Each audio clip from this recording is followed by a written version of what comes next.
और जहाँ तक हिंदुस्तानी अवाम मोर्चा सेकुलर का सवाल है, हम लोग एनडीए के साथ हैं और एनडीए का नेता नरेंद्र भाई मोदी जी हैं। जहाँ तक सीट का सवाल है, कोई एक व्यक्ति के कहने से या अखबार में आने से कोई बात नहीं होती है। वक़्फ़ में जो संपत्ति है वो कुछ मठाधीश लोग उस पर कब्जा किए हुए हैं, उससे आम मुस्लिम परिवार के लोगों को कोई फ़ायदा नहीं हो रहा था। उनका तो आदमी कौन है सो न कहिए, उनके पास पैसा है, वो मैनेजरियल पावर उनका है। झूठ मूठ इन्होंने 100, 200, 400 लड़कियों को एम्प्लॉयड किए हुए हैं और उसके बहाने उसमें तक कि राजनीति करें। मैं चेहरा नहीं हूँ दलित का, कोई बड़े चेहरा होंगे, मैं नहीं कर सकता। बिहार की राजनीति में एक बड़ा कद रखने वाले बिहार के पूर्व मुख्यमंत्री और सह वर्तमान में केंद्रीय मंत्री हमारे साथ हैं जीतन राम मांझी जी। कटिहार आए हैं सर, कटिहार आए हैं आप पूर्णिया होते हुए। सर क्या था सर पूर्णिया में? मुख्य रूप में हम पूर्णिया आए हैं। पूर्णिया में हम लोगों का जो पार्टी है हिंदुस्तानी अवाम मोर्चा सेकुलर, उसका जिला स्तरीय एक बैठक थी, इसको सम्मेलन कर सकते हैं। राजेंद्र यादव जो हमारे वहाँ के हिंदुस्तानी अवाम मोर्चा के अध्यक्ष हैं, उनके नेतृत्व में बैठक थी। हम और संतोष कुमार सुमन जो बिहार के मंत्री हैं और राष्ट्रीय अध्यक्ष हैं इस पार्टी के, वो भी शामिल हुए। बहुत अच्छी मीटिंग थी, करीब 15,000 से ज़्यादा लोग जुटे थे और हम लोगों ने पार्टी को मजबूत करने के लिए, संगठित रहने के लिए लोगों का आह्वान किया और लोगों का देख रहे थे कि रिस्पांस बहुत अच्छा है और बहुत आसान्वित होकर के जा रहे हैं। वहाँ पर कसबा सीट पर हम लोग गत 2020 में चुनाव लड़े थे और कसबा क्षेत्र में ही ये बैठक थी, तो हम समझते हैं कि एक अच्छा प्रयास हम लोगों का रहा है ताकि आगे आने वाले चुनाव में हम लोग कसबा सीट के बारे में अपना दर्ज करेंगे कि भाई हमको भी ये सीट मिलना चाहिए। सर कहीं ना कहीं बिहार में राजनीति भूचाल मचा हुआ है, सभी लोग अपने अपने जो भी पार्टी हैं, जो क्षेत्रीय पार्टी हैं, सीट की डिमांड कर रहे हैं। क्या लगता है उस स्थिति में एनडीए के साथ क्या साझा हो पाएंगे आप?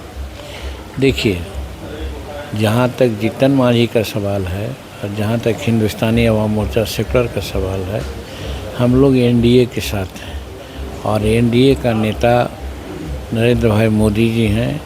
नरेंद्र भाई मोदी जी के जो चमत्कारिक नेतृत्व है उसमें हम लोग विश्वास करते हैं और उस विश्वास के साथ हम लोग हैं।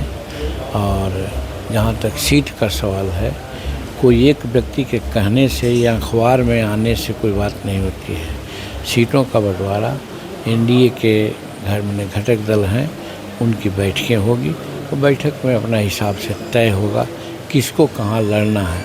वैसे क्लेम लोग करते हैं कि हम यहाँ से लड़ेंगे, हम यहाँ से लड़ेंगे, तो उसका कोई माने नहीं। माने ये है कि जो गठबंधन की बैठक होगी एनडीए की, उसमें तय होगा कि कौन कहाँ लड़ेगा। सर एक तरफ आपका दौरा चल रहा है और कहीं दूसरी तरफ जो है वह बिल को लेकर के आज कटिहार में भी बहुत ही ज़्यादा उग्र प्रदर्शन हुआ, बंगाल में भी हिंसा हो रही है, उसको आप किस नज़र से देख रहे हैं? देखिए, एक क्षणिक मामला ये है। देखिए, CAA का भी दौर चला था तो उस समय ऐसी बात चली थी।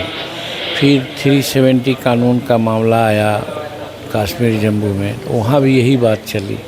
फिर 3 तलाक का मामला भी आया, फिर यही तरह का उबाल था, लेकिन नतीजा उसका क्या, तीनों का हुआ। यहाँ की जनता ने एक्सेप्ट किया कि नहीं, ये कानून ठीक है, 3 तलाक भी ठीक है। आज महिलाएं सशक्त रूप में आगे बढ़ रही हैं। उसी प्रकार से वक़्फ़ बिल का सवाल भी है। वक़्फ़ में जो संपत्ति है वो कुछ मठाधीश लोग उस पर कब्जा किए हुए हैं, उससे आम मुस्लिम परिवार के लोगों को कोई फ़ायदा नहीं हो रहा था। और उसका क्लाउज जो 40 है वो भी असंवैधानिक कहिए और वैज्ञानिक नहीं है। क्या कि हम कह देंगे कि ये टेबल मेरा है, टेबल आपका हो गया। ऐसे कानून में संशोधन किया गया है। दूसरी बात कि आज 50% के आसपास महिलाएं हैं, महिलाएं चंद्रमा पर जा रही है, स्पेस में जा रही है। और ये कौन ऐसा कानून है जिसमें महिला का कोई स्थान नहीं हो? तो वक़्फ़ बिल में संशोधन कर करके महिलाओं को भी उसमें स्थान दिया गया। सभी तबके के लोगों का स्थान। कहने का मतलब मैनेजमेंट की बात की गई है, किसी धर्म से मतलब नहीं है। और जो मठाधीश बन करके वक़्फ़ के नाम पर ईट ड्रिंक भी मेरी कर रहे थे, उनको भले बुरा लग सकता है, लेकिन आम जो वो प्रकार के उस अल्पसंख्यक परिवार के लोग हैं, उनके फ़ायदे का चीज़ है। सर कांग्रेस सर रोजगार को लेकर के पटना में पूरा हंगामा मचाए हुए, कन्हैया कुमार पैदल यात्रा निकाले हुए हैं, कल लाठी भी बरसाई गई है, उस पर सर क्या कहेंगे? उस पर मेरा कहना है कि हम भी कांग्रेस में थे और 60 वर्ष उनका राज्य रहा, समस्त देश में राज्य में भी। उस समय उन्होंने बेरोजगारी के लिए क्या किया था? कोई बात नहीं हुई थी। आज तो एनडीए की सरकार में नरेंद्र भाई मोदी जी बेरोजगारी के लिए एमएसएमई विभाग, जिसका प्रभार मैं हूँ, वहाँ पर आज 26 करोड़ लोगों को 2016 से आज तक नियोजन हम लोगों ने दिया है। 6 करोड़ रजिस्ट्रेशन है, यानी 32 करोड़ लोगों को हम लोगों ने नौकरी देने की बात की है। तो वो लोग कौन नौकरी देंगे, कहाँ से देंगे? सिर्फ जनता को गुमराह करने के लिए कोई मुद्दा नहीं है, वो मुद्दा को लेकर चल रहे हैं। प्रकारांतर से उन लोगों का मुद्दा है कैसे कुर्सी हथिया हो, कौन मुख्यमंत्री होगा, कौन प्राइम मिनिस्टर होगा, इसके सिवा उनको कोई मुद्दा नहीं है। जबकि इधर नीतीश कुमार जी की सरकार में आज चौतुर्दिक विकास हो रहा है, रोड है, बिजली है, लॉ एंड ऑर्डर है, अन्य विकास है, महिलाओं का विकास है, शेड्यूल कास्ट का विकास है, बढ़ रहे हैं। नरेंद्र मोदी जी भारत को जब सत्ता लिए थे तो 12वां-13वां पोजीशन था आर्थिक दृष्टिकोण से, आज 5वां हो गया है। 2027-28 के आसपास में संसार का तीसरी शक्ति आर्थिक दृष्टिकोण से बनने जा रहा है हिंदुस्तान, और 2047 में भारत विकसित राष्ट्रों में गिनती आएगा। ऐसा कल्पना करके इधर लोग काम कर रहे हैं। तो मुद्दा हम लोगों का तो विकास का है, नरेंद्र मोदी जी का विकास का है। और उन लोगों का मुद्दा है कि सिर्फ मुख्यमंत्री कौन होगा या प्रधानमंत्री कौन होगा, इसकी लड़ाई उन लोगों की है। तो वो लड़ाई, भारत की जनता इतना कमज़ोर नहीं है, यहाँ की जमहूरियत बहुत गहरा चला गया है, इसलिए उन लोगों की बात को तवज्जो नहीं देने वाली है भारत के मुद्दा तक। प्रशांत किशोर कल बड़ा जनसभा, बड़ा रैली करने वाले थे गांधी मैदान में, हुई भी, लेकिन वहाँ पे जनता नहीं जुटी और सीधा वो सरकार पे आरोप लगा रहे हैं कि जो भी गाड़ी थी उन्हें बाहर ही, पटना के बाहर रोक दिया गया, 2 लाख लोगों को रोक दिया गया। फालतू बात वो ने अपने नाकामयाबी को दूसरे पर थोप रहे हैं। हमने भी तो किया था, हम लोग के यहाँ भी 70-80 हज़ार लोग आए थे, कोई गाड़ी का रोक नहीं है। रोक यही थी कि भाई आप मेन टाउन में नहीं आने दीजिए। हम लोग के समय भी था, तो हम लोग भी मेन टाउन में गाड़ी नहीं लाया, हमारे लोग पैदल जा कर के गए और वहाँ जुटान हुआ। या फिर एक दिन पहले हम लोग आ गए थे तो कुछ हमारे लोग गांधी मैदान में भी आ गए थे। उनका तो आदमी कौन है सो न कहिए, उनके पास पैसा है, वो मैनेजरियल पावर उनका है। झूठ मूठ इन्होंने 100, 200, 400 लड़कियों को एम्प्लॉयड किए हुए हैं और उसके बहाने उसमें तक कि राजनीति करें। तो मैनेजर हो सकते हैं, चुनाव लड़वाने की बात कर सकते हैं, चुनाव लड़ने का कहाँ तक सवाल है। हमारे उपचुनाव उन्होंने लड़ा, 5 को 5 में ऑफिसर डी घोषित हुए। तो कहने का मेरा मतलब है कि अपनी नाकामयाबी को दूसरे के माथे पर थोपने की बात उन्होंने की है। जनता है कौन उनके पास जो भीड़ जुटती?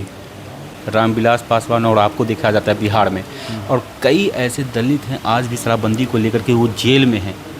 मैं चेहरा नहीं हूँ दलित का, कोई बड़े चेहरा होंगे, मैं नहीं कर सकता। हम एक साधारण कार्यकर्ता हैं। लेकिन जहाँ तक मद्यपान की बात आपने कहा, मद्य निषेध बहुत अच्छी नीति है, इसमें कहीं कोई दो मत नहीं है। ये कहाँ है कि शराब पी करके आप इधर उधर उड़ाते रहिए, अपना आर्थिक झगड़ा कीजिए और तो मर्दों से झगड़ा हो। इसके लिए मद्यपान, मद्य निषेध अच्छी है, लेकिन उसके क्रियान्विति में गड़बड़ी है। क्रियान्वित में पुलिस के लोग और जो उस विभाग से संबंधित हैं लोग, प्रशासनिक विभाग हैं, वो मद्य निषेध के आड़ में इतना हाई निर्देश कर लिया है कि 5 लाख 6 लाख लोगों पर कानूनी शिकंजा कसा गया है। उसमें 4 लाख गरीब ही लोग हैं। ब्रेथ एनालाइजर उसको लगाया जाता है जो 100 ग्राम 150 ग्राम पी करके कहीं से आते हैं। लेकिन जो रात में जो बड़े बड़े अफसर हैं, न्यायाधीश हैं, मंत्री हैं, एमएलए हैं, वो पीते हैं, उनके मुंह में ब्रेथ एनालाइजर नहीं लगाया जाता है। ये डिफेक्ट है हमारे शराब नीति का। इस नाम पर हम लोग नीतीश कुमार को सजेशन देते रहे हैं और हम धन्यवाद देते हैं नीतीश कुमार को कि 3 सजेशन तो हमारे कहने पर उन्होंने माना। तीसरा सजेशन अभी हाल ही में उन्होंने समीक्षा किया है कि भाई पीटने के लिए लोग ले जाएगा, उसको पकड़ना नहीं है। या पी लिया है तो उसको पकड़ना नहीं है, लेकिन पुलिस और वो जो तबके के लोग हैं पकड़ लेते हैं, पैसा कमाते हैं। तो मेरा कहने का मतलब है कि क्रियान्विति में कहीं गड़बड़ी हो रही है। नीति शराबबंदी का बहुत ठीक है। सर बहुत बहुत धन्यवाद हमारे साथ जुड़ने के लिए।